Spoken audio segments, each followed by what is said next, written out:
안녕하세요. 글로벌 오턴스 최영석입니다. 지금 이제 트럼프 정권이 출범하고 나서부터 여러 가지 문제가 부각되고 있습니다만 특히 이제 자동차 산업을 중심으로 관세 정책이 본격화되고 있습니다. 뭐 캐나다, 멕시코, 과거에 나프타라고 했던 나라는 물론이고 이제 중국을 주 대상으로 하겠죠. 그런 상황에서 이 자동차 업계의 반응들을 제가 뉴스로 업데이트를 해오고 있는데 영국의 BBC가 이와 관련해서 굉장히 의미 있는 칼럼을 제시를 했기 때문에 제가 그걸 중심으로 BBC가 말한 트럼프의 관세 정책으로 한 영향을 같이 한번 짚어보겠습니다. 제가 그 분야는 전문가가 아니기 때문에 가능하면은 전문가들 의견을 에, 반영하는 편인데 여러 칼럼이 있었지만 그중에서 BBC가 가장 인상적이고 요약이 잘 됐기 때문에 이와 같은 BBC의 칼럼을 인용을 하게 됐습니다. 기본적으로 트럼프의 관세 정책하고 글로벌 무역 갈등에 대해서는 뭐 여러 전문가들이, 경제 전문가들이 자세히 다뤘기 때문에 제가 거기까지 왈가왈부할 그런 입장은 못 되기 때문에 이런 그 칼럼을 인용이 됐는데 우선 그 BBC는 글로벌 무역 갈등을 촉발하게 될 것이다라는 게 핵심이고요. 그에 대해서 이제 중국과 멕시코, 캐나다에 대한 관세 부과로 인한 이 각국의 대응을 분석을 하고 있습니다. 그 전에 이후에 그 중국산 전기차 관세 정책이 작년에 결정이 되면서 그래서 그 문제가 상당히 이제 그 중국에서 생산하고 있는 독일 자동차 업체까지 영향을 주게 되면서 이슈가 되어 왔죠. 근데 처음에는 38%까지 추가로 관세하겠다, 10% 했다가요. 했다가 그 약간 이제 업체별로 차등화를 해서 하게 됐는데 그래서 중국 업체들이 먼저 반발을 보였고 WTO에 제소하고 있는 상황인데 이번엔 테슬라하고 BMW가 중국 전기차 업체를 합쳐서 그러니까 BYD나 GD, 뭐 상하이 자동차 합쳐서 EU 상대로 유럽 연합을 상대로 법적 대응에 나선 겁니다. 근데 지금 현 상황에서 테슬라는 7.8%, BMW는 20.7%, 이제 프리미엄 브랜드를 하더라도 BMW 20.7% 높은 편이죠. BYD가 17%, GD가 18.8%, 상하이 자동차가 가장 높죠. 35.3%가 관세 적용을 받게 됩니다. 이 문제에 대해서 이제 앞으로 어떻게 해석이 될지는 이미 결정이 시행이 되고 있죠. 이게 5년간 유효하게 되는데요. 유효하게 되는데 어떻게 될지 지켜봐야 됩니다. 그 또 하나가 이제 폭스바겐 그룹도 이 관련해서 여러 가지 문제가 불거지자 테네시주에 있는 공장을 확장을 해서 이 ID4, 그러니까 미국 생산 판매를 위해서 ID4 생산을 확장하겠다라고 했고, 사우스캐롤라이나의 새로운 공장, 여기에는 이제 스카우트라고 하는 픽업 트럭 공장이 있죠. 그 공장을 건설하는데 거기에서 아우디 전기차를 생산하겠다, 뭐 이런 지금 가능성도 제기되고 있습니다. 또 포르쉐하고 아우디도 미국에서 대형 전기 SUV를 생산하고 그게 미국 시장에 대형차가 많이 팔리기 때문에 검토하고 있다는 이야기가 나옵니다. 근데 기본적으로 폭스바겐도 미국의 관세, 소비자와 자동차에 부정적인 영향을 준다라는 입장에서는 변함이 없습니다. 그러니까 지금은 이렇게 초기이기 때문에 테슬라의 그 트럼프의 말에 대해서 거의 모든 뭐 나라들이 반응을 하고 있습니다. 뭐 하물며 미국 업체들까지도 이에 대해서 따를 수 없다라는 그런 건데 이제 이쪽에 따른 정치 전문가들은 이제 그래 봐야 4년이란 말이 요즘 또 나오기 시작했습니다. 뭐 최근이 아니고요. 4년이고 이제 2년이 지나면은 미국식으로 레임덕이 되는데 과연 정책이 제대로 실행되겠냐 말을 하고 있습니다. 우리식 그 관점으로 모든 걸 해석할 수 없지만은 어쨌든 지난번 1기하고는 다르게 2기 트럼프 정권은 초기에 그 반발이 굉장히 심하다는 것은 부정할 수 없는 사실이고 트럼프도 이 1기 때와는 다른 자세를 보이고 있는 게 여러 면에 나타납니다. 저는 자주 말하지만 트럼프는 변덕성, 변칙성, 불확실성 이것 때문에 이제 앞으로 그 미국뿐만 아니고 전 세계 모든 그 나라들의 부정적인 영향을 미칠 것이다라고 이야기를 해왔었는데 그것을 이제 나라마다 분석이 다르고 그런데 미국 내에서 이제 그 정치자 스타트업 리비안의 CEO도 이 스카리지가 IRA 세액 공제보다 더 큰 영향이 있을 것이다라고 이제 말을 하면서 반대 의견을 분명히 했고요. 또 이미 그런 이제 멕시코에다가 수천억 달러 투자해서 하고 있는데 그 문제도 지금 걱정이 되겠죠. 이제 스타트업들은 사실은 미국에 지금 벌써 그 파산한 그 몇 개 업체가 있는데 리비안은 지금은 그중에서 잘 나가고 있는데 만약에 관세 정책이 바뀌게 되면은 부품 공급망에 문제가 생긴다는 이야기를 이렇게 하고 있는 겁니다. 그래서 결국 자동차 공급망 전반에 걸쳐서 비용 상승이 되고 그로 인해서 전기차 상승하고 그래서 판매가 줄어든다. 이런 이야기입니다. 현재 이제 트럼프가 제시한 새로운 관세 정책, 지금까지 나타난 바로는 이게 앞으로 어떻게 될지 좀 지켜봐야 되겠지만요. 캐나다, 멕시코에 대해서 25%, 중국에 또 추가로 10%, 자동차는 100%가 돼 있죠. 근데 이번엔 모든 수입품에 10% 관세를 추가로 부과하겠다. 이런 얘기가 나오고 있고요. 이제 사실은 이 배경에는 미국으로 수입되는 수입품의 40%가 이 세 개 나라에서 이루어진다라는 것이 있습니다.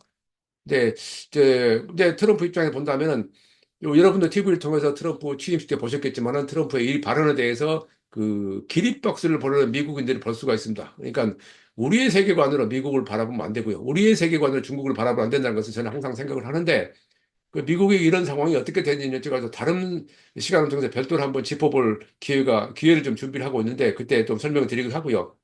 지금 이제 BBC가 말한 그렇다면 각국의 대응 방안에 대해서 좀 몇 가지만 간략하게 짚어보겠습니다. 캐나다는 1,550억 달러 상당의 미국산 제품에 25% 관세를 부과하겠다.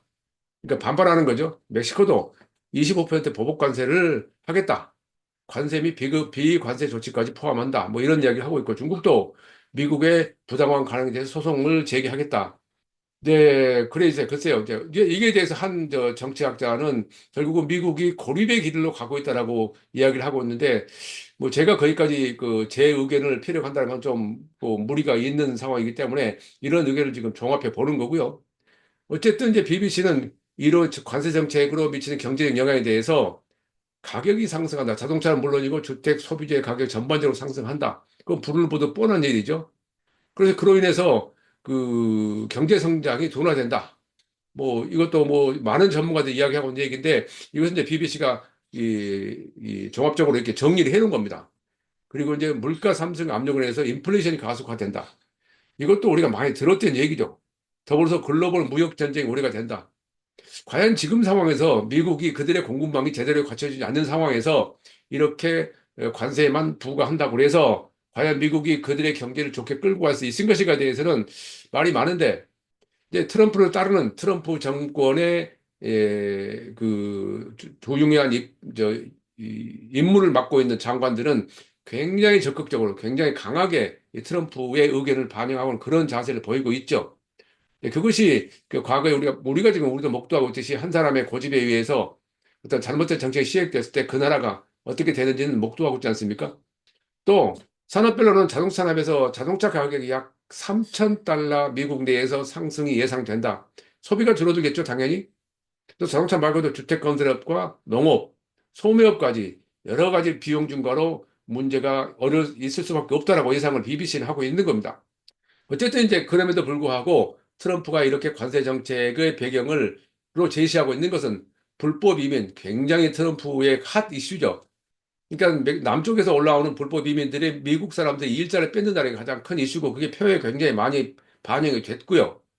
그게 어떻게 보면 사실은 20세기 후반, 1990년대부터 한 80년대까지 인류 역사상 가장 풍요로운 삶을 살았던 미국인들이 21세기 초에 들어들면서 상황이 바뀌었고 2009년에 글로벌 금융위기가 만들어졌고 그 이후로 점차 미국의 그 과거 20세기 말의 세계화를 통해서 그들의 모든 그 생산 시설을 해외로 내몰았던 것이 역으로 미국인들을 어렵게 하는 그런 상황이 되면서 일자리가 없어지자 그런 사람들이 그 트럼프의 이런 식의 마가 메이크 어게인 그레이트 아메리카 메이크 아메리카 그레이트 어게인 이 전략에 동의를 하고 있는 것입니다. 돈이죠. 내 수입이죠. 또 하나 걸고 있는 게 마약 밀매 차단인데 여기까지는 제가 그 자세히 그 말씀드릴 상황은 아니기 때문에 또 여러분들이 찾아보시면 알 수 있는 거고요. 근데 어쨌든 국내산을 보호하겠다는 건데 자동차만 해서는 지금 그 사실 미국의 자동산업은 크게 그 러스벨트라고 말하는 미시간 쪽에 그 과거에 디트로이트 3가 빅 3가 있었던 그 지역과 지금 우리가 말하는 썬벨트, 그러니까 그 엘라바마나 조지아주, 사우스캐롤라이나 이쪽으로 내려와 있는 해외 자동차 회사들의 전기차화가 빠르게 진행되고 있죠. 현대도 조지아주에 전기차를 새로 건설해서 메타 플랜트라는 걸 하고 있고요. 그러니까 이 부분에 지금 벤츠, 현대, 기아, BMW, 볼보, 폭스바겐, 도요타, 저기 오하이오로 올라가면은 이제 그 혼다 공장까지 있고요. 채터노가에 폭스바겐 공장이 있고요. 그래서 그게 이제 주로 이제 과거에 그 디트로이트의 그 여러 가지 문제점, 디트로이트 메이커의 문제점을 피해서 해외 자동차 회사들이 미국에 공장을 지을 때 미국의 75번 고속도로, 미시간에시에서 플로리다까지 갑니다. 그 75번 고속도로 주변으로 공장을 많이 건설했다 하는 것 때문에 지금은 사실은 미국 시장을 주도하고 있는 것은 미국 메이커가 아니라 이런 해외 메이커들인데, 그런 해외 메이커들이 이 남쪽으로 해서 건설을 많이 해놨는데, 투자를 많이 했는데, 그들이 과연 앞으로 어떻게 될 것인가? 그래서 기본적으로 이제 전문가들은 단기적으로는 분명히 영향이 있을 수밖에 없을 것이다. 현대자동차도 작년에 시작했는데 IRA가 만약에 본격적으로 의회를 통과해서 폐기가 된다면은 분명히 영향을 받을 수밖에 없을 것이다. 그러니까 현대뿐만이 아니죠. 뭐 기아도 있고 좀 넘어가면 삼성전자까지 있는 상황이죠. 굉장히 어려운 문제가 지금 우리 앞에 지금 봉착해 있는 겁니다. 근데 이에 대해서 많은 그 전문가들은 이것을 어떻게 대응하느냐 한데, 과거에 제가 느낀 바로는 언제나 그랬지만 이제 정부가 나서서 적극적으로 해줘야 할 부분이 있고 메이커가 해결해야 될 부분이 있는데, 지난번에 IRA가 이제 도입되기 전에 그 2022년 8월 달에 발표하고 23년부터 발표가 됐죠. 그때 이제 그 국내에서는 아무런 대응을 하고 있지 못하기 때문에 현대자동차가 정의사 회장이 직접 미국으로 날아가서 리스에 대해서만큼은 IIR을 받을 수 있게 했죠. 그래서 미국은 이 전기차 판매 80%가 지금 리스로 판매되고 있어요. 그런데 그게 리스마저도 이제 트럼프가 이번에 없애겠다, 혜택을 없애겠다 하고 선언하고 나간 상황이기 때문에 상당히 문제가 좀 심각하게 된 상황이죠. 앞으로 이 문제가 또 어떻게 법제화 대책 두고 봐야 되지만은 지금 이제 초기 상황에서 이미 베트남 말이고 진행이 돼서 분명한데, 그 상황 때문에 또 대응을 마련해야 되겠죠.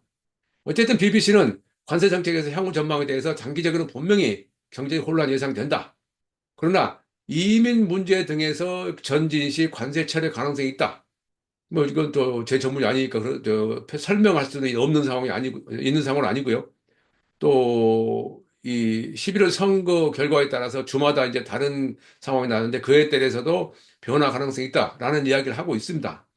또 글로벌 무역 재판, 그러니까 장기적인 무역 구조 변화가 예상된다. 그러니까 20세기 말에 시작됐던 세계화로 갖춰졌던 모든 세계의 무역 질서가 이 무역 구조가 미국에 의해서 바꿔진다는 얘기인데, 어쨌든 BBC가 하는 얘기는 이런 변화가 결국은 궁극적으로 미국은 물론이고 다른 나라가 영향을 미쳐서 이 단기적으로는 전 세계 경제가 하방 압력을 받을 수밖에 없다라는 이야기를 하고 있는 겁니다.